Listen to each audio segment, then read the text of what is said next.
Volvió cuando ella ya no lo amaba. Cuando abrí la puerta esa tarde de noviembre y lo vi parado ahí, después de 15 años, sentí algo que nunca imaginé sentir, absolutamente nada. Ni rabia, ni dolor, ni siquiera curiosidad. Roberto, el hombre que juró amarme hasta la muerte, el padre de mis 4 hijos, el que me abandonó cuando más lo necesitaba, estaba frente a mí como un completo extraño, y esa indiferencia, esa frialdad que sentí en mi pecho, fue mi mayor victoria. Pero para entender por qué cerré la puerta en su cara ese día, necesito contarte toda la historia, necesito que sepas quién era yo antes de que él me destrozara, y quién me convertí después. Mi nombre es Clara Méndez, tengo 50 años, y esta es la historia de cómo un hombre me abandonó con 4 hijos pequeños cuando tenían 1, 3, 5 y 7 años, y como yo, contra todo pronóstico, no solo sobreviví sino que triunfé, pero no de la manera que él esperaba cuando decidió regresar 15 años después rogando por una segunda oportunidad que ya no merecía. Conocí a Roberto cuando tenía 19 años, yo trabajaba en una pequeña tienda de telas en el centro de Guadalajara ayudando a mi madre que era costurera.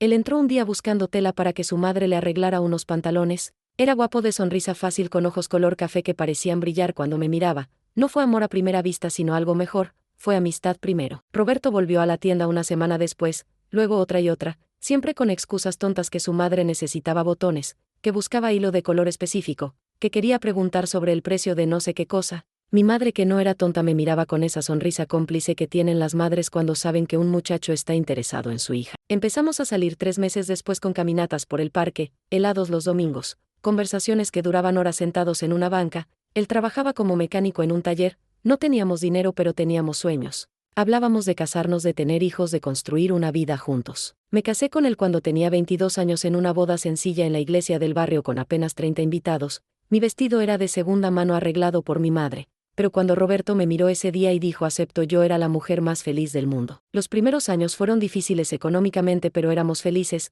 Rentábamos un departamento pequeño de 2 habitaciones. Roberto trabajaba en el taller, yo seguía ayudando a mi madre con la costura desde casa. El dinero apenas alcanzaba pero nos bastaba, y luego llegaron los niños. Sofía nació cuando yo tenía 23 años, una bebé hermosa de ojos grandes y risa contagiosa. Roberto lloraba de felicidad cuando la cargaba diciendo es perfecta, es nuestra princesa. Diego llegó 2 años después, un niño inquieto lleno de energía que no paraba de moverse ni dormido. Roberto jugaba horas con él persiguiéndolo por el departamento mientras Diego gritaba de alegría. Valentina nació cuando Sofía tenía 5 años, fue un embarazo complicado. Estuve en reposo los últimos 3 meses y Roberto asumió todo: cuidar a los otros 2 niños, cocinar, limpiar, trabajar. Se desvelaba, llegaba cansado pero nunca se quejó diciéndome estamos juntos en esto mientras besaba mi frente. Y finalmente llegó Mateo, nuestro último, el bebé que no planeamos pero que amamos desde el primer momento. Yo tenía 30 años, Roberto 32, 4 hijos en un departamento de 2 habitaciones, dinero que nunca alcanzaba. Pero aún así éramos una familia, o eso creía yo, porque lo que yo no sabía mientras cuidaba a 4 niños pequeños, mientras lavaba pañales a mano porque no teníamos lavadora, mientras cocinaba con lo poco que teníamos, era que Roberto había empezado a sentirse atrapado, pero no me lo dijo. Nunca me dijo nada. Empezó a llegar tarde del trabajo diciendo tuvo que hacer horas extras y yo le creía porque necesitábamos el dinero. Los fines de semana salía con los compañeros del taller y yo me quedaba con los niños pensando que era normal, que los hombres necesitan su espacio. Empezó a estar distante. Cuando le hablaba parecía que no me escuchaba. Cuando intentaba besarlo se apartaba con excusas de estoy cansado, tengo dolor de cabeza, mañana amor. Empezó a criticarme, que la casa estaba desordenada, que la comida no le gustaba, que yo ya no me arreglaba como antes. Mira cómo andas, me dijo una vez, toda despeinada con ropa manchada de comida de bebé, no te importa tu apariencia. Y yo pensaba, pero si tengo 4 hijos menores de 7 años, trabajo cosiendo de madrugada para ayudar con los gastos, cuando se supone que debo arreglarme. Pero yo intentaba, Dios sabe que intentaba, me levantaba más temprano para peinarme, usaba un poco del dinero del mercado para comprar un labial barato, cocinaba sus platillos favoritos aunque los ingredientes costaran más, trataba de que los niños no lo molestaran cuando llegaba cansado, pero nada funcionaba. Y entonces una noche de marzo, cuando Mateo tenía apenas 1 año, Roberto llegó a casa con una maleta en la mano. Era viernes, los niños ya estaban dormidos después de una batalla campal para que cenaran, se bañaran y se acostaran. Yo estaba en la cocina terminando de lavar los platos con el pelo recogido en una cola despeinada usando una bata vieja que tenía manchas que nunca salieron. Escuché la puerta abrirse, Roberto entró pero algo era diferente, traía una maleta. ¿Vas a algún lado?, pregunté secándome las manos en un trapo. Él no me miró a los ojos. Dejó la maleta junto a la puerta y se quedó parado ahí con las manos en los bolsillos mirando al piso. Clara, necesitamos hablar. Esas 4 palabras. Nunca nada bueno empieza con esas 4 palabras. Me senté en la mesa de la cocina sintiendo las piernas flojas. ¿Qué pasa?, susurré. Él finalmente me miró y en sus ojos vi algo que nunca había visto antes: frialdad. No puedo más con esto. Me estoy ahogando. 4 niños, cuentas que no terminan, una casa chica, una vida que no es la que yo quería. No puedo más, Clara, me voy. Las palabras llegaron como bofetadas una tras otra. Traté de procesarlas pero no podía. ¿Te vas? ¿A dónde? ¿Por cuánto tiempo?, pregunté con voz temblorosa. Me voy para siempre. ¿Hay alguien más? El mundo se detuvo. ¿Alguien más? Esas 2 palabras destruyeron 15 años de mi vida en un segundo, que susurré apenas audible. Conocí a alguien. Se llama Patricia. Trabaja en un restaurante donde vamos los del taller. Es diferente. No tiene hijos. Tiene sueños. Quiere viajar, vivir, disfrutar la vida. Me hace sentir joven otra vez. Me hace sentir vivo. Cada palabra era un cuchillo clavándose en mi pecho. ¿Y yo? ¿Y tus hijos?, pregunté sintiendo las lágrimas comenzar a caer. Tú elegiste esto, Clara. Tú querías todos estos niños. Yo solo quería 1, máximo 2, pero tú seguías queriendo más, y ahora mira, vivimos apretados, sin dinero, sin vida. No puedo más. Me puse de pie con las piernas temblando. Roberto, tenemos 4 hijos. 4. El más chico tiene 1 año. ¿Cómo voy a? Pero él me interrumpió diciendo: buscarás la manera, siempre lo haces. Con una voz tan fría como si estuviera hablando con una extraña. No puedes hacer esto. No puedes abandonar a tu familia por una aventura con una mesera, grité tratando de mantener la voz baja para no despertar a los niños. No es una aventura, la amo, voy a casarme con ella cuando nos divorciemos, dijo él tomando su maleta. ¿Divorcio? Estás loco. Juraste amarme toda la vida, frente a Dios, frente a tu familia, grité ya sin importarme el volumen. Ya tomé la decisión, Clara, no vine a pedir permiso, vine a avisarte. Voy a rentar un departamento con Patricia, te mandaré dinero para los niños, pero esto se acabó. Corrí hacia él, me aferré a su brazo desesperada. Por favor, Roberto, por favor, podemos arreglarlo, iremos a terapia, hablaremos lo que sea, pero no nos dejes, tus hijos te necesitan, yo te necesito. Pero él se soltó con brusquedad, casi haciéndome caer. Adiós, Clara, y se fue, así sin más. 15 años juntos, 4 hijos, y se fue. Caí de rodillas en el piso de la cocina y lloré hasta que no me quedaron lágrimas, hasta que mi garganta ardía, hasta que el sol empezó a salir y escuché los primeros lloridos de Mateo pidiendo su biberón matutino. Esa fue la última vez que Roberto durmió bajo nuestro techo, esa fue la noche que mi mundo se derrumbó. Los niños preguntaban por su papá constantemente. Sofía, que tenía 7 años, era la más persistente. ¿Dónde está papi? Tuvo que irse de viaje, mi amor. Cuando regresa, no lo sé, mi vida. Diego, de 5 años, lloraba en las noches diciendo quiero a mi papi mientras abrazaba su oso de peluche que Roberto le había regalado en su cumpleaños. Valentina, de 3 años, revisaba la puerta cada vez que escuchaba pasos en el pasillo preguntando papi con esperanza en sus ojitos, y cada vez yo tenía que decirle que no era él, viendo cómo esa esperanza se apagaba poco a poco en su mirada. Mateo, con apenas 1 año, era el único que no entendía, pero aún así parecía sentir que algo faltaba. Lloraba más de lo normal, no dormía bien, y yo trataba de ser fuerte por ellos, trataba de sonreír, de cocinar, de limpiar, de mantener la rutina normal, pero por dentro me estaba muriendo pedazo a pedazo. Roberto mandó dinero las primeras 3 semanas, no mucho pero algo, suficiente para la renta y comida básica. Luego llegó el mes sin nada, llamé al taller donde trabajaba y me dijeron: Roberto ya no trabaja aquí, renunció hace 2 semanas. Traté de llamarlo a su celular, bloqueado. Fui al departamento que rentaba con Patricia, la dirección que una amiga había investigado por mí, nadie abrió. Los vecinos me dijeron que se habían mudado, no sabían dónde. Roberto había desaparecido completamente, y yo me quedé con 4 niños, una renta que vencía en 1 semana y exactamente 300 pesos en mi bolsa. Esa noche, después de acostar a los niños, me senté en el piso de la cocina y lloré hasta que mi cuerpo ya no podía más. Pensé en cosas terribles, pensé que no podía hacerlo, pensé que sería mejor morir, pero entonces escuché a Mateo llorar desde su cuna. Me levanté, lo cargué, lo mecí hasta que se durmió en mis brazos, y mientras lo veía dormir con sus pequeñas manos aferradas a mi blusa, tomé la decisión más importante de mi vida: iba a sobrevivir, no por mí, por ellos. Roberto me había abandonado, pero yo no iba a abandonar a mis hijos. No tengo palabras para describir lo difícil que fue ese primer año. Tuve que mudarme del departamento porque no podía pagar la renta. Mi madre, que vivía en un barrio pobre al otro lado de la ciudad, me ofreció su casa. Era pequeña, apenas 2 cuartos, pero era techo. Vivíamos los 5 en una habitación,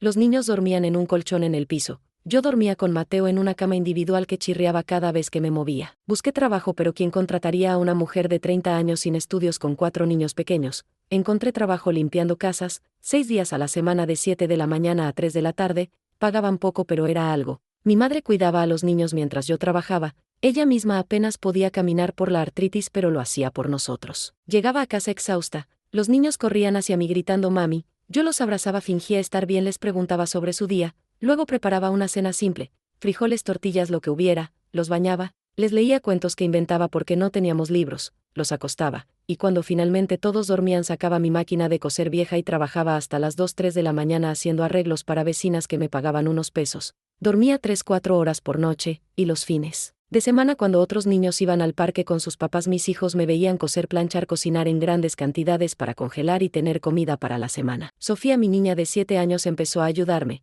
ponía la mesa, vestía a Valentina, le daba el biberón a Mateo cuando yo no podía, una niña haciéndose cargo de responsabilidades que no le tocaban, y eso me rompía el corazón cada día, pero no había otra opción. Diego dejó de jugar, dejó de reír, se volvió un niño callado que se sentaba en una esquina mirando la nada, y cuando le preguntaba ¿qué te pasa, mi amor?, él solo decía extraño a mi papá, mami, ¿por qué no vuelve? Y yo no tenía respuesta. ¿Cómo le explicas a un niño de 5 años que su padre los abandonó porque no quería la responsabilidad? ¿Cómo le dices que eligió a otra mujer sobre sus propios hijos? Valentina dejó de preguntar por su papá después de 6 meses, simplemente dejó de mencionar su nombre como si nunca hubiera existido, y eso de alguna manera era aún más triste que las preguntas constantes. Pasaron los meses y yo seguía trabajando limpiando casas de gente rica que me trataba como si fuera invisible, casas con 3 cuartos para 2 personas mientras mis 4 hijos y yo vivíamos apretados en uno solo. Veía sus refrigeradores llenos de comida que probablemente tirarían mientras yo calculaba cada peso para que alcanzara la semana.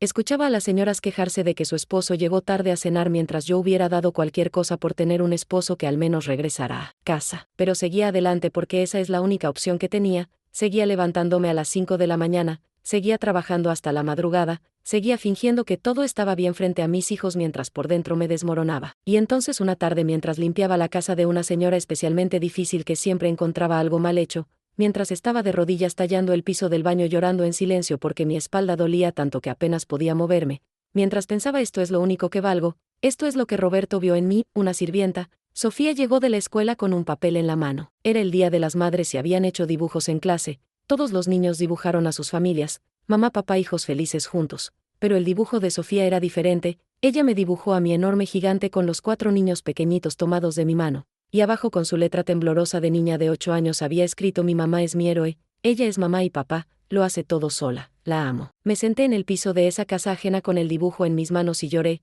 pero esta vez no de tristeza sino de algo diferente, una mezcla de dolor y orgullo, porque mi hija me veía como una heroína cuando yo me sentía como un fracaso, porque a pesar de todo lo que nos faltaba, a pesar de toda la pobreza y el cansancio, ella me amaba, ellos me amaban, y eso tenía que ser suficiente. Esa noche pegué el dibujo en la pared de nuestro cuarto. Era la única decoración que teníamos pero era la más valiosa, y cada vez que quería rendirme miraba ese dibujo y encontraba fuerzas para seguir un día más. Los años pasaron lentamente, cada día era una batalla, cada semana un milagro que lográbamos completar, hubo noches que no cenamos porque el dinero no alcanzó, hubo inviernos que pasamos frío porque no podíamos pagar gas suficiente, hubo cumpleaños sin pastel ni regalos, solo un abrazo y un te amo de mi parte, y cada vez que veía la tristeza en los ojos de mis hijos cuando sus compañeros de escuela hablaban de lo que sus papás les habían regalado, cada vez que Sofía mentía diciendo mi papá viajó mucho por eso no puede venir a los festivales escolares, cada vez que Diego preguntaba por qué nosotros no tenemos papá como los demás, sentía una rabia tan profunda contra Roberto que me quitaba el aliento. Pero él no estaba ahí para ver ese dolor, él estaba viviendo su vida perfecta con Patricia, y yo lo supe porque 2 años después de que nos abandonara una prima mía lo vio en un centro comercial caro del lado rico de la ciudad.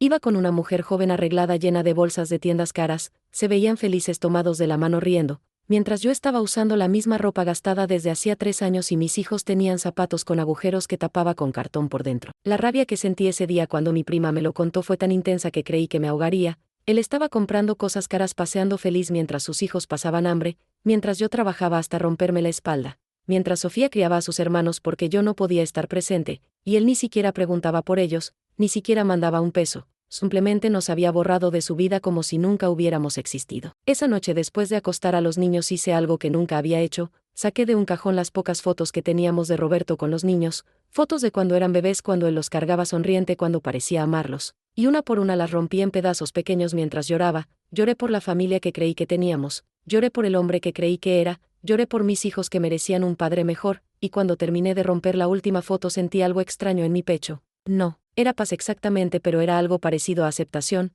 Roberto se había ido y no iba a volver, esperarlo era perder tiempo, odiarlo era darle poder sobre mí, la única opción era seguir adelante y construir una vida sin él, porque mis hijos necesitaban una madre presente, no una mujer destruida por rencor. Así que tomé una decisión: si íbamos a vivir en pobreza al menos íbamos a vivir con dignidad, si no teníamos padre al menos tendríamos una madre que los amara con todo, Si el mundo era cruel, al menos nuestro hogar sería lleno de amor. Empecé a hacer cosas pequeñas que cambiaron todo. Cada noche, sin importar qué tan cansada estuviera, cenábamos juntos en la mesa los 5, platicábamos de nuestro día, nos reíamos de tonterías. Creamos tradiciones simples como los viernes de película donde veíamos la tele todos apretados en el colchón compartiendo palomitas baratas que hacía en casa. Los domingos íbamos a misa y después al parque aunque no tuviéramos dinero para comprar nada. Nos sentábamos en el pasto comiendo tortas que yo preparaba y jugábamos inventando historias, los niños persiguiendo palomas, Diego finalmente volviendo a reír, Valentina corriendo feliz, Mateo aprendiendo a caminar en ese pasto mientras Sofía y yo lo cuidábamos. Empecé a enseñarles que el dinero no define quiénes somos,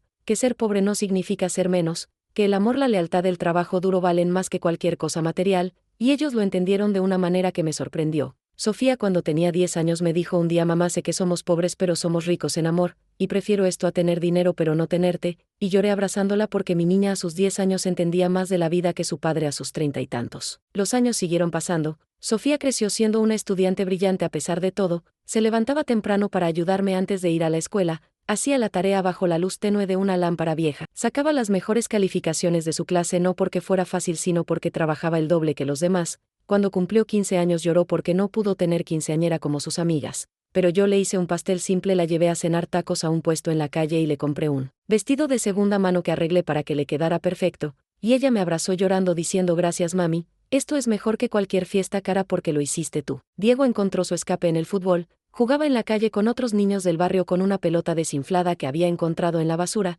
era bueno, realmente bueno. Pero cuando un entrenador de una escuela de fútbol lo vio jugar y le ofreció una beca, yo tuve que decir que no porque no teníamos dinero ni para el uniforme ni para los traslados. Vi el corazón de mi hijo romperse ese día. Tenía 12 años y ya estaba aprendiendo que la pobreza te quita oportunidades que otros tienen sin siquiera esforzarse, pero en lugar de rendirse siguió jugando en la calle mejorando solo, y yo prometí que algún día, aunque me costara la vida, le iba a dar esa oportunidad. Valentina era mi niña artista, dibujaba en cualquier pedazo de papel que encontraba, creaba mundos enteros con crayones baratos que yo le compraba cuando podía. Sus dibujos llenaban nuestras paredes haciendo que ese cuarto pequeño y pobre se sintiera como un museo, y yo guardaba cada dibujo en una caja especial porque algún día me decía: algún día el mundo va a conocer el talento de mi hija. Mateo creció siendo el más tranquilo de todos, era un niño observador silencioso que absorbía todo, veía cómo yo trabajaba hasta caer de cansancio y desde los 6 años empezó a ayudar con cosas pequeñas, barría la casa sin que yo se lo pidiera, ordenaba sus juguetes escasos. Cuidaba a Valentina cuando yo estaba ocupada.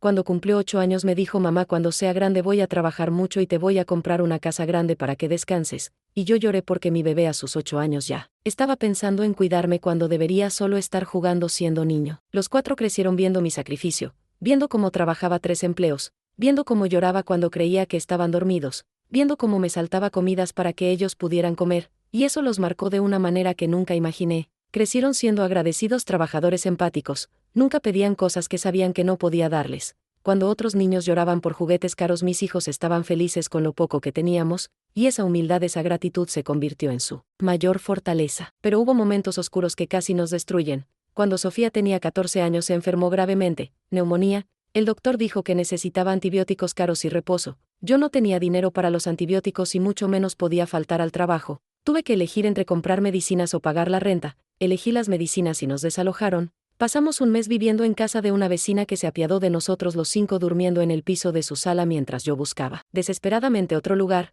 Fue humillante, degradante, desesperante, pero Sofía se curó y eso era lo único que importaba. Un mes después encontré un cuartito aún más pequeño que el anterior, pero era nuestro. Y cuando entramos con nuestras pocas pertenencias en bolsas de basura porque no teníamos maletas, cuando los niños se sentaron en el piso vacío mirando las paredes despintadas, cuando Mateo, que tenía solo 5 años, preguntó: ¿este es nuestro nuevo hogar, mami? Sentí que había fallado como madre, pero Sofía me abrazó y dijo: mamá, mientras estemos juntos cualquier lugar es hogar, y entendí que no había fallado. Mis hijos tenían algo que el dinero no puede comprar. Tenían amor incondicional, tenían unidad, tenían la certeza de que sin importar qué tan duro fuera siempre nos tendríamos unos a otros. Y seguí adelante porque esa es la única opción que tenía. Tomé un cuarto empleo limpiando oficinas en las noches, dormía 3 horas y tenía suerte. Mi cuerpo dolía constantemente, mi espalda estaba destruida, mis manos agrietadas, sangrantes de tanto lavar y fregar, pero seguía porque rendirme significaba que Roberto ganaba, significaba que su abandono nos destruiría, y yo me había jurado que eso nunca pasaría. mis hijos no iban a ser estadística de familia destruida por padre ausente, iban a ser ejemplo de superación, de que con amor y trabajo duro se puede salir adelante. Cuando Sofía cumplió 17 años llegó el momento que yo había esperado y temido,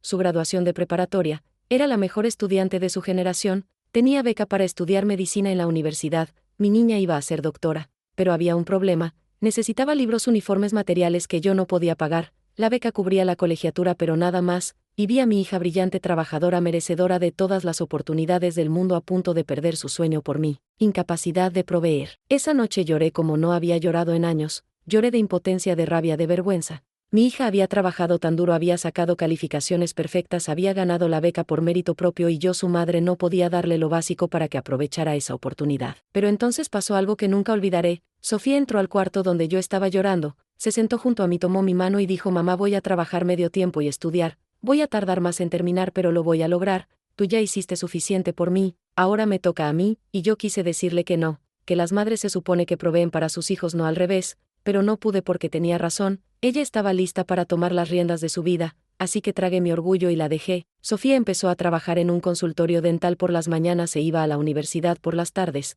estudiaba de madrugada, dormía menos que yo, pero nunca se quejó, nunca faltó a una clase, nunca bajó su promedio. Viendo a mi hija tan joven, tan fuerte, me dio fuerzas que no sabía que tenía. Diego terminó la secundaria y en lugar de ir a preparatoria consiguió trabajo en una taquería. Mamá dice: voy a ayudar con los gastos, cuando termine de ayudar estudiaré. Me rompió el corazón verlo renunciar a estudiar, pero también me llenó de orgullo su sentido de responsabilidad con la familia. Trabajaba 10 horas diarias de pie en el calor de la cocina, llegaba oliendo a aceite, agotado, pero siempre traía dinero para casa, y con su primer sueldo me compró zapatos nuevos, los primeros zapatos nuevos que tenía en 10 años. Lloré cuando me los dio. No, hijo, este dinero es tuyo. Pero él insistió: mamá, tú mereces algo nuevo por una vez, déjame darte esto, por favor. Y acepté los zapatos porque rechazarlos habría sido rechazar su amor, su gratitud, su necesidad de retribuir todo lo que había visto que yo sacrifiqué por ellos. Valentina a sus 13 años consiguió vender sus dibujos, los hacía en hojas baratas con colores usados, pero había algo especial en ellos, algo que tocaba el corazón de la gente. Una maestra de su escuela la ayudó a ponerlos en una exposición pequeña en un café local y vendió 3 por 50 pesos cada uno.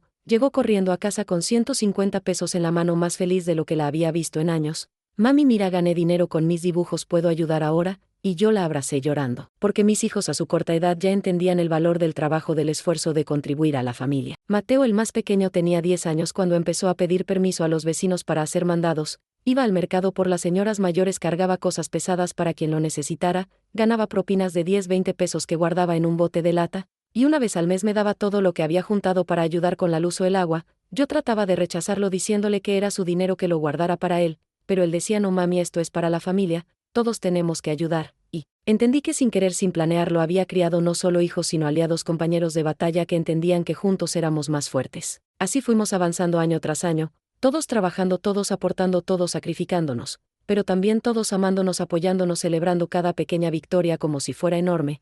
Cuando Sofía pasó su primer examen de medicina, lo celebramos con agua fresca y tacos de la taquería donde Diego trabajaba, que nos regaló. Cuando Valentina vendió su primer cuadro grande por 200 pesos, lo celebramos comprando un pastel pequeño que compartimos los 5. Cuando Mateo ganó un premio en su escuela por ser el mejor estudiante, lo celebramos con abrazos y lágrimas de orgullo. Éramos pobres sí, pero éramos felices de una manera que la gente con dinero no entiende. Éramos unidos de una manera que las familias funcionales normales no son. El sufrimiento nos había forjado como hierro en fuego, convirtiéndonos en algo más fuerte de lo que hubiéramos sido con vida fácil. Y mientras nosotros luchábamos día a día construyendo nuestra vida con las manos ensangrentadas, Roberto vivía su vida perfecta, o eso creía yo. Pasaron 15 años sin saber nada de él, 15 años en que mis hijos crecieron sin padre, 15 años de preguntas sin respuesta, de cumpleaños sin llamada, de graduaciones sin su presencia. Sofía terminó la carrera de medicina con honores a los 24 años. Lloré en su graduación viéndola con su bata blanca, su título en mano. Mi niña, que había crecido en pobreza, que había visto a su madre limpiar pisos, que había trabajado desde los 17 mientras estudiaba, ahora era doctora. Y cuando subió al estrado a recibir su diploma y dijo: esto es por mi madre, que me enseñó que no hay obstáculo grande cuando tienes amor y determinación, lloré tanto que no podía respirar. Diego, después de trabajar 3 años en la taquería, finalmente pudo estudiar. Tomó cursos nocturnos de ingeniería mientras trabajaba de día. Le tomó 6 años en lugar de 4, pero se graduó como ingeniero civil. Cuando consiguió su primer trabajo bien pagado, lo primero que hizo fue rentar un departamento pequeño de 2 cuartos y nos sacó de aquel cuartito miserable donde habíamos vivido hacinados. Mamá dice: nunca más vas a vivir así, ahora te toca a ti descansar. y me mudé a ese departamento, llorando porque por primera vez en 15 años tenía mi propia habitación. Valentina a los 18 años consiguió una beca de arte para estudiar en una escuela prestigiosa. Sus dibujos habían mejorado tanto que llamaron la atención de profesores importantes. Trabajaba de día como diseñadora freelance y estudiaba de noche. Era agotador, pero ella había aprendido viendo mi ejemplo que el cansancio es temporal pero el logro es permanente. Cuando hizo su primera exposición individual a los 20 años y vendió cada pieza, me llevó llorando abrazándome diciendo: mamá, sin tu ejemplo de nunca rendirse yo no estaría aquí. Mateo, mi bebé, resultó ser el más académico de todos. Era brillante en matemáticas, en ciencias, en todo. Consiguió beca completa para estudiar administración de empresas. Se graduó a los 22 siendo el mejor de su generación y consiguió trabajo en una empresa grande como gerente junior. Con su primer sueldo grande me llevó a un restaurante bonito. Fue la primera vez en mi vida que comí en un lugar así, y mientras estábamos ahí comiendo bien vestidos dignos, Mateo tomó mi mano y dijo: mamá, pasamos de no tener para comer a esto. Todo gracias a ti, me enseñaste que el origen no define el destino. Y lloré ahí en ese restaurante sin importarme quién me viera porque mis 4 hijos habían triunfado. Los 4 eran profesionales exitosos, buenos seres humanos, y lo habían logrado sin padre, lo habían logrado viendo a su madre rota trabajando hasta morir, levantándose día tras día, y si eso no era victoria no sé qué es. Entre los 4 compraron una casa pequeña pero bonita en un barrio decente. Mamá, dijeron: esta casa es tuya, ya no vas a trabajar más, descansa, por favor, descansa. Tenía 45 años y mi cuerpo estaba destrozado de tanto trabajo. Acepté con lágrimas porque finalmente podía respirar. Por primera vez en 15 años no tuve que levantarme a las 5 de la mañana, no tuve que limpiar casas ajenas, no tuve que coser hasta la madrugada. Tenía una casa con mi nombre en la escritura, un techo permanente, dignidad. Mis hijos me visitaban constantemente. Sofía venía cada semana a cenar. Diego pasaba los domingos conmigo. Valentina me llamaba a diario. Mateo vivía aún conmigo hasta que se casara. Éramos una familia unida, fuerte, exitosa. Y lo habíamos logrado sin Roberto. Habíamos demostrado que no lo necesitábamos, que su ausencia no nos destruyó sino que nos fortaleció. Empecé finalmente a vivir para mí. Tomé clases para aprender a leer mejor porque aunque sabía lo básico nunca había tenido educación formal. A los 45 años me senté en un salón de clases con personas 20 años más jóvenes aprendiendo gramática, ortografía, literatura, y descubrí que amaba leer. Descubrí un mundo entero que me había perdido por la pobreza. Leía libros que Valentina me recomendaba, hablaba de ellos con Sofía. Era feliz de una manera simple pero profunda. Compré una máquina de coser nueva y empecé a coser no porque necesitara dinero sino porque me gustaba.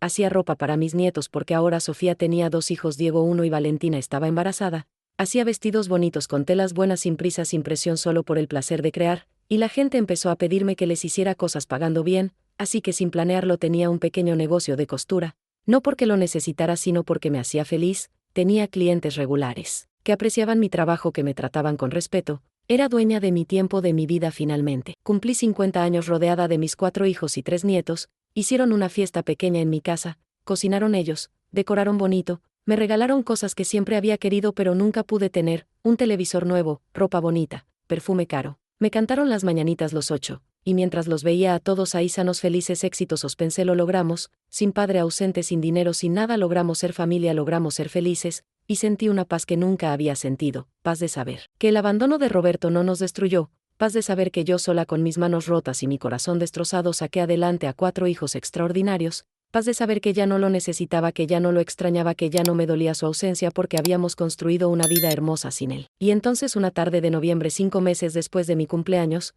estaba en mi casa cosiendo un vestido para mi nieta cuando tocaron la puerta. Pensé que era Mateo, que había olvidado sus llaves. Abrí sin mirar, y ahí estaba él, Roberto, parado en mi puerta después de 15 años de silencio absoluto. No lo reconocí al principio. Estaba viejo, mucho más viejo de lo que deberían haberlo hecho 15 años. Tenía canas, el pelo ralo, arrugas profundas. Estaba delgado, demacrado, con ropa que había visto días mejores. Pero sus ojos, esos ojos café que una vez me hicieron sentir amada, eran inconfundibles. Clara, dijo con voz ronca. Y yo me quedé ahí parada mirándolo sin saber qué sentir. Esperé que viniera la rabia, el dolor, el resentimiento. Pero no vino nada, solo vacío. Miraba al hombre que me había destrozado, el hombre que abandonó a sus hijos, el hombre que juró amarme y me traicionó, y no sentía nada, absolutamente nada. Era como ver a un extraño en la calle, alguien que no significa nada para mí. ¿Qué quieres?, dije con voz plana, sin emoción. Él se veía nervioso, incómodo. ¿Puedo pasar? Necesito hablar contigo. Dudé un momento pero finalmente me hice a un lado dejándolo entrar, no por él sino porque quería saber qué diablos lo traía aquí después de 15 años. Entró mirando alrededor, mi casa modesta pero bonita, limpia, decorada con fotos de mis hijos y nietos. Se quedó mirando las fotos largo rato. Están grandes, dijo señalando una foto de los 4. Ya son adultos. Sí, dije fríamente, ya son adultos, profesionales exitosos, buenas personas. todo sin ti. Él flinchó ante mis palabras pero no dijo nada, se sentó en el sofá sin que lo invitara y yo me quedé de pie con los brazos cruzados esperando. Clara empezó con voz temblorosa: vengo a pedirte perdón, sé que no merezco tu perdón, sé que fui un cobarde, un mal padre, un pésimo esposo, pero necesito que sepas que lo lamento tanto. Reí sin humor. Lo lamentas después de 15 años, sin una llamada, sin un peso, sin preguntar si tus hijos estaban vivos o muertos, lo lamentas ahora, conveniente. Él bajó, la miró: sé que no tengo derecho, sé que llegó tarde, pero Patricia me dejó hace 3 años, me dejó por un tipo más joven con más dinero. Perdí mi trabajo, mi departamento, todo. Estuve viviendo con amigos en hoteles baratos tratando de sobrevivir. Hace 6 meses me diagnosticaron diabetes, estoy enfermo solo, y me di cuenta de que lo perdí todo. Perdí a la única mujer que realmente me amó, perdí a mis hijos, perdí 15 años que nunca voy a recuperar. Vengo a pedirte perdón, Clara, y a preguntarte si hay alguna posibilidad, alguna pequeña posibilidad de que podamos intentarlo de nuevo. Lo miré incrédula. Estás enfermo, solo, sin dinero, y ahora quieres volver. No cuando éramos felices, no cuando los niños lloraban por ti, no cuando yo trabajaba 3 empleos y me estaba muriendo de agotamiento, sino ahora que Patricia te dejó, ahora que estás en la ruina. Él extendió las manos hacia mí suplicante. Sé cómo suena, pero te juro que me di cuenta de mi error, te juro que siempre te amé, que Patricia fue un error enorme, que... Lo interrumpí levantando la mano. No digas que la amabas, dijiste. Que ella era diferente, que no tenía hijos, que tenía sueños, que te hacía sentir vivo. Dijiste que yo elegí tener todos esos niños como si hubiera sido solo mi decisión, como si tú no estuvieras ahí cada vez. Roberto se puso de pie acercándose a mí. Por favor, Clara, por favor, dame una oportunidad de arreglar las cosas. Puedo conocer a los chicos, puedo ser el padre que debí ser, puedo. Ya es tarde, dije cortante, 15 años tarde. Pero por favor, Clara. No, grité sorprendiéndome a mí misma con la fuerza de mi voz. No, Roberto, no hay oportunidad, no hay segunda chance, no hay nada. Me quedé mirándolo y las palabras salieron solas. ¿Sabes cuándo dejé de amarte? No fue cuando te fuiste. Cuando te fuiste, todavía te amaba. Lloré por ti, rogué a Dios que volvieras, esperé meses, años como una tonta esperando que te arrepintieras. Pero, ¿sabes cuándo murió mi amor por ti? Fue el día que Sofía tenía 9 años y me preguntó: mamá, ¿por qué papá nos odia? Y yo no tuve respuesta. No pude decirle que no nos odiabas, porque si no nos odiabas, entonces ¿cómo explico que nos abandonaste? ¿Cómo explico que nunca llamaste, nunca preguntaste si estábamos bien? En ese momento, Roberto, en ese preciso momento dejé de amarte. No porque decidí odiarte, sino porque mi amor simplemente murió, se extinguió como una vela sin oxígeno. Ya no había nada que alimentara ese amor, ni esperanza, ni buenos recuerdos, porque los buenos recuerdos estaban contaminados con tu traición, ni la posibilidad de que volvieras, porque si 15 años no fueron suficiente para que te importáramos, entonces nunca íbamos a importarte. Las lágrimas corrían por mi cara, pero mi voz era firme. Pasé 15 años sufriendo, Roberto. 15 años trabajando hasta que mi cuerpo se rompió. Vi a Sofía criando a sus hermanos cuando debería estar jugando con muñecas. Vi a Diego llorar cada noche por meses preguntando por qué su papá no lo quería. Vi a Valentina dejar de mencionar tu nombre como si estuvieras muerto, porque para ella lo estabas. Vi a Mateo crecer sin saber qué es tener padre. Todo eso lo vi mientras tú vivías tu vida perfecta con tu mujer, sin hijos, viajando, gastando en restaurantes caros mientras nosotros no teníamos para comer. Roberto lloraba ahora. Lo sé, fui un monstruo, pero me arrepiento, Clara, te juro que me arrepiento. ¿Sabes qué, Roberto? Te creo que te arrepientes. Pero tu arrepentimiento no cambia nada. No devuelve los años que perdiste con tus hijos, no sana el dolor que causaste, no paga las deudas que dejaste. Tu arrepentimiento es para ti, para que tú te sientas mejor, para que tú puedas dormir tranquilo sabiendo que pediste perdón, pero yo no te debo ese perdón, yo no te debo paz. Viviste 15 años sin pensar en nosotros, ahora vive el resto de tu vida con la consecuencia de esa decisión. Pero Clara, pero nada, Roberto, mis hijos son adultos exitosos, maravillosos, y no te necesitan. Pasó el tiempo en que necesitaban un padre. Ahora si quieren conocerte será decisión de ellos, no mía, pero yo no quiero nada contigo. No te odio porque el odio implica sentimiento y yo no siento nada por ti. Eres un extraño, eres menos que eso, eres un fantasma de un pasado que superé. Construí una vida hermosa sin ti, demostré que no te necesitaba, que tus hijos no te necesitaban. Y ahora vienes cuando ya ganamos, cuando ya estamos bien, y esperas que te abra los brazos, que te diga bienvenido a casa. No, Roberto, esta casa la pagaron mis hijos, los hijos que tú abandonaste. Esta casa es mía, ganada con mi sangre, mi sudor, mis lágrimas, y tú no tienes lugar aquí. Se veía destrozado, devastado, roto. Por favor, Clara, al menos déjame ver a los niños, déjame pedirles perdón. No, dije caminando hacia la puerta. Esa es su decisión, no mía. Si quieren verte les daré tu número, aunque dudo mucho que quieran después de 15 años de tu ausencia. Pero si deciden que sí, será porque ellos quieren, no porque yo los obligue. Abrí la puerta señalando la salida. Ahora vete. Roberto caminó lentamente hacia la puerta derrotado. Cuando pasó junto a mí susurró: siempre te amé, Clara, nunca dejé de amarte. Y yo lo miré directo a los ojos y dije con voz tranquila, fría, definitiva: si eso es amor, entonces prefiero tu odio, porque tu amor nos destruyó mientras tu ausencia nos hizo más fuertes. Cerré la puerta con el del otro lado. Lo escuché sollozar en el pasillo unos minutos antes de alejarse. Me quedé ahí parada con la espalda contra la puerta esperando sentir algo, pero otra vez nada. Ni satisfacción por haberlo rechazado ni tristeza por cerrar ese capítulo definitivamente. Solo paz, una paz profunda que viene de saber que hice lo correcto. Roberto no merecía mi perdón, no merecía una segunda oportunidad, no merecía estar en la vida que habíamos construido con tanto sacrificio sin él. Esa noche llamé a mis 4 hijos, les conté que su padre había aparecido. La reacción fue interesante. Sofía se rió amargamente. Ahora quiere ser padre después de que ya somos adultos, después de que ya no lo necesitamos. Qué conveniente. ¿Qué le dijiste, mami? Le dije la verdad, que no siento nada por el que no tiene lugar en nuestras vidas. Bien hecho, mamá, dijo con orgullo. Ese hombre no merece ni un segundo más de tu tiempo. Diego estaba furioso. Tuvo 15 años para aparecer, 15 años para llamar, para preguntar si estábamos bien, para mandar aunque sea un peso. Y aparece ahora que quiere dinero, quiere que lo cuidemos porque está viejo y enfermo. No, mami, dile que se vaya al diablo. Ya lo hice, hijo, ya lo hice. Valentina lloró. Sabes, mami, toda mi vida me pregunté qué hicimos mal, por qué nos abandonó, si fuimos malos hijos, si no fuimos suficiente, y ahora entiendo que nunca fue por nosotros, fue por él, por su egoísmo, por su cobardía. No quiero verlo, mami, no quiero conocer al hombre que te hizo sufrir tanto, que nos abandonó tan fácilmente. Mateo, que nunca conoció realmente a su padre, fue el más calmado. Es tu decisión, mami, y la respeto. Para mí él no existe, nunca existió. Tú eres mi mamá y mi papá siempre lo fuiste. No necesito conocer a un extraño que comparte mi sangre pero nunca estuvo ahí. Los 4 me apoyaron completamente, ninguno quiso verlo, ninguno quiso darle una oportunidad, y me sentí validada en mi decisión, porque si ellos, que eran los más afectados por su abandono, no querían perdonarlo, entonces yo no tenía por qué hacerlo. Roberto llamó varias veces en las siguientes semanas, dejó mensajes de voz llorando, suplicando, pidiendo aunque sea una oportunidad de hablar con sus hijos, pero ninguno contestó. Finalmente dejó de llamar y no volvimos a saber de él. Pasaron los meses y la vida siguió hermosa como había sido antes de que apareciera. Valentina tuvo su bebé, una niña hermosa que nombró Clara por mí. Lloré cuando me lo dijo, porque mi nieta llevaría mi nombre, el nombre de la abuela que luchó contra todo por su familia. Sofía me llevó de vacaciones a la playa por primera vez en mi vida. Vi el mar a los 50 años y lloré de felicidad viendo olas mientras mis nietos jugaban en la arena. Diego se comprometió con una chica maravillosa que me trataba como a su propia madre. Mateo fue promovido en su trabajo, ganando aún más. Mis 4 hijos felices, exitosos, construyendo sus propias familias. Y yo en el centro de todo, siendo abuela matriarca, la que los mantuvo unidos, la que les enseñó que familia no es quien te da la vida, sino quien está ahí cuando la vida te golpea. Un año después de que Roberto apareciera, recibí una llamada de un hospital.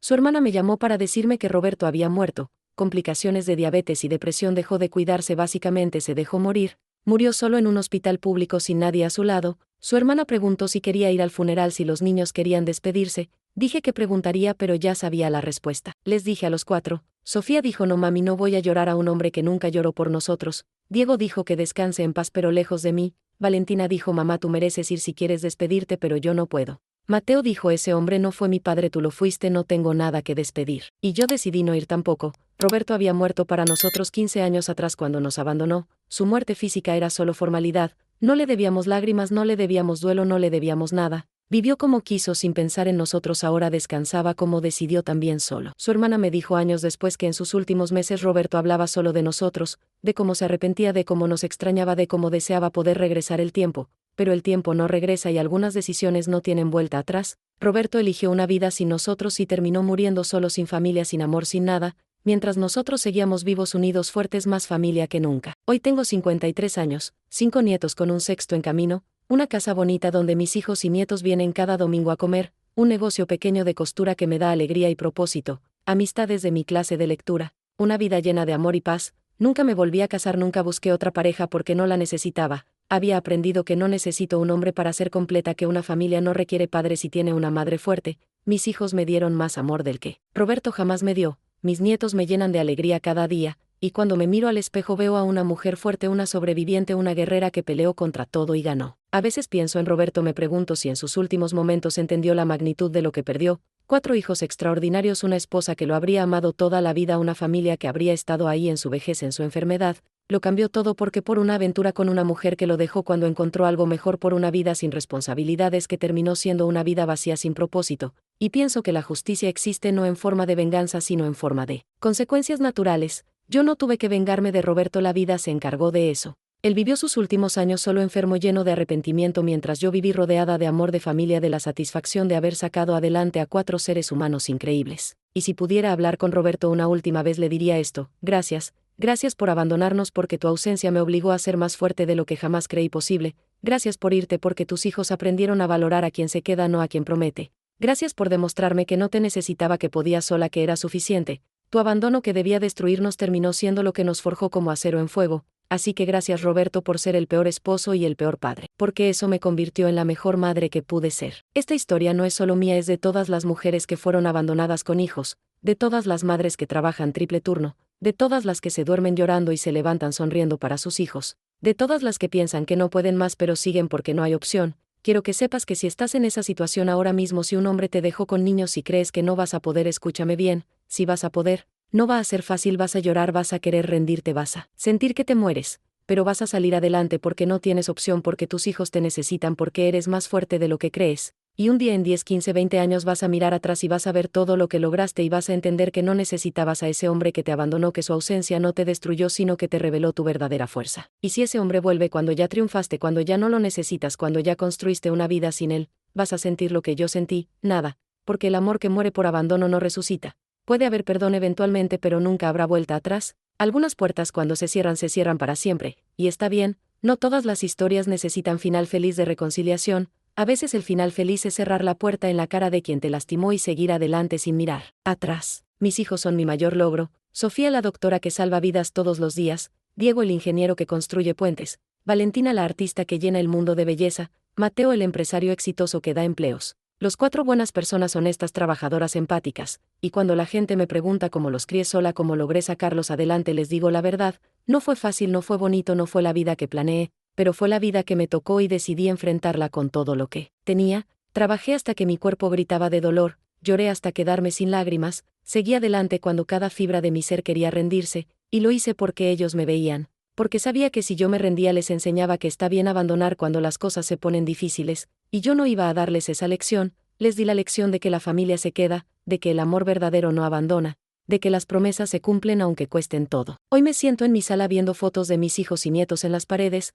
escucho sus risas cuando vienen a visitarme, los abrazo sabiendo que están bien, que lograron cosas increíbles, que son felices, y siento una satisfacción tan profunda que no se puede describir con palabras. Roberto se perdió todo esto, se perdió ver a Sofía graduarse de doctora, se perdió el primer gol de Diego en un partido importante, se perdió la primera exposición de Valentina. Se perdió la graduación de Mateo como el mejor de su clase, se perdió conocer a sus nietos, ver sus primeros pasos, escuchar sus primeras palabras, se perdió 15 cumpleaños, 15 navidades, 15 años de momentos que nunca van a regresar, y cuando volvió arrepentido enfermo solo esperaba que lo recibiéramos con brazos abiertos después de todo ese dolor. No, Roberto, así no funciona, el arrepentimiento no borra el daño, las lágrimas no devuelven el tiempo perdido, y mi indiferencia cuando lo vi en mi puerta fue mi venganza más dulce, porque significaba que había sanado tan completamente que ya no me importaba ni para odiarlo. Y ahora, mientras coso vestidos para mis nietas, mientras leo libros en mi tiempo libre, mientras disfruto café con amigas, mientras vivo esta vida tranquila que me gané con sangre, sudor y lágrimas, sé que tomé las decisiones correctas.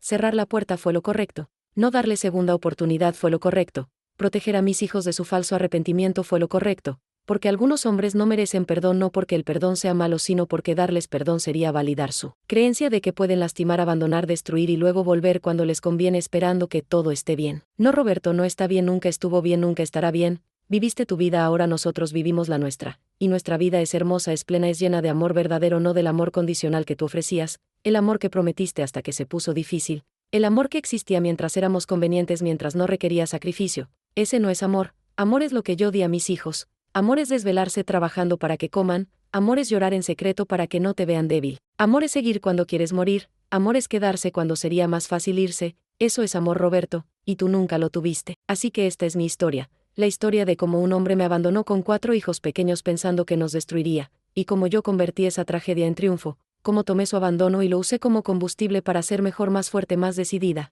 cómo crié 4 seres humanos extraordinarios sin ayuda de nadie, y como cuando ese hombre volvió arrepentido yo pude mirarlo a los ojos y no sentir nada, porque el amor verdadero cuando muere no resucita, y el mío había muerto hace tanto tiempo que ni sus cenizas quedaban, solo quedaba yo, una mujer de 50 años más fuerte de lo que jamás imaginó que podría ser, rodeada de la familia que construyó con sus propias manos, rotas pero determinadas, viviendo la mejor venganza que existe contra quien te abandonó, una vida plena y feliz sin ellos. Si esta historia tocó tu corazón, si conoces a alguien que está pasando por algo similar, si alguna vez te abandonaron y pensaste que no ibas a superarlo, déjame un comentario aquí abajo contándome tu historia, dime desde qué país me estás viendo, y si esta historia te enseñó algo, compártela con alguien que la necesite escuchar, porque hay millones de mujeres como yo ahí afuera luchando solas pensando que no van a poder, y necesitan saber que sí pueden, que el abandono no es el final sino a veces el comienzo de algo mejor, que no necesitan a quien se fue porque tienen todo lo que necesitan dentro de ellas mismas. Dale like a este video si crees que Clara hizo lo correcto al cerrar la puerta, y suscríbete al canal porque cada semana te traigo historias reales de amor, de superación, de valentía, historias que necesitas escuchar, historias que te recuerdan que eres más fuerte de lo que crees. Y recuerda esto, si alguien te abandonó cuando más lo necesitabas, no es tu culpa, no eres tú, es él, y cuando vuelva arrepentido porque eventualmente muchos vuelven, recuerda que tú decides si mereces segunda oportunidad, y está bien decir que no, está bien cerrar esa puerta para siempre, porque algunas personas no merecen regresar a una vida que ayudaron a destruir. Nos vemos en el próximo video, y recuerda, tú eres suficiente, siempre lo fuiste, siempre lo serás. Que Dios te bendiga.